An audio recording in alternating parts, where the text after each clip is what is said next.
แม่เล็กกินอาหารคือการตัวนั้นกินฟางไว้ละกินฟางแบบนั้นแหละจังสิแม่นเพราะว่าห้ำก็กินแล้วก่อนเขามันก็ต้องกินฟางมาให้แล้วอันนี้เล็กเพิ่นกินก่อนเพราะมันมีแห้งเดี๋ยวสิออกลูกมาล่ะจ้ะ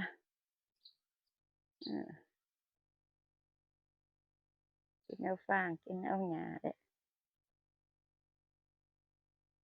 จังสิฮู้เพิ่นเนี่ยอีหลีมาหลังหมู่ติก็เลยมากินหลังให้ซ้ำกันแหละ2ตัวกินเอาอย่าเหี่ยล่ะอืมเดี๋ยวพากันกินหญ้ากินอาหารล่ะแต่ก่อน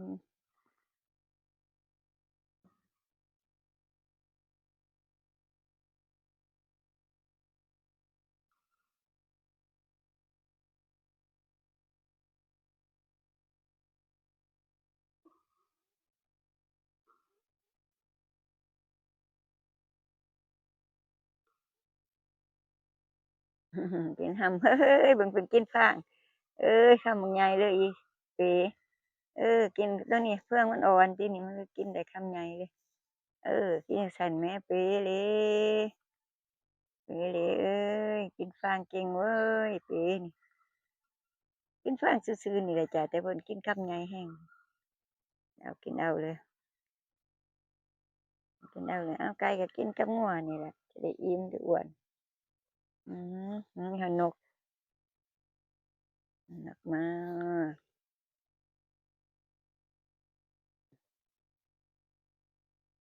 เป๋เหลกับอิชาโลเลชาโลเลบ่มีเขามื้อแลงฝนสิตกซะบ่น่ะ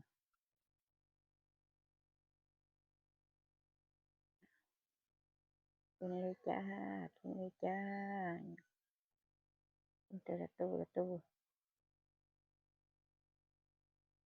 งัวเลี้ยงงัวเฮ็ดอีหลีมาหลังได้กินหลังกะสากะเขาแหน่กะเขาแหน่ชาโลเลชาโลเลอือๆทำไงซั้นแหมนั่นแหละกินจั่งซั้นลูกหลากินจั่งซั้นก็ไข่แหน่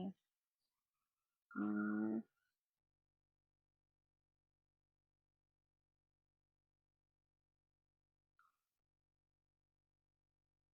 นั่นๆๆอีหลีแล้วแต่สิออกลูกมื้อนี้ดอกลูกเอ้ยพอดีได้ขายลอตเตอรี่เช้าสิได้อันนั้นสิได้เบิ่งงัวก่อน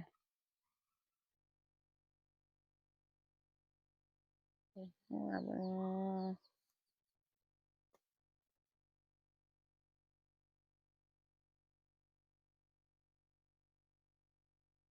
นมไข่แห้งแล้วนี่เกิน2-3มื้อนี่ล่ะมันสิได้ออกลูกแล้ว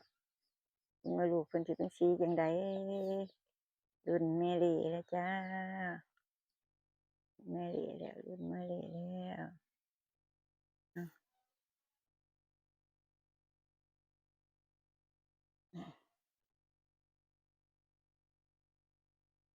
แม่เหล่แล้วรุ่นแม่เหล่แล้ว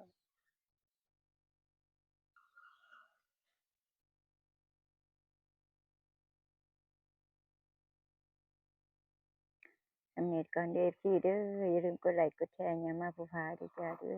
นั่นฝากไลก์กดแชร์ด้วยจ้า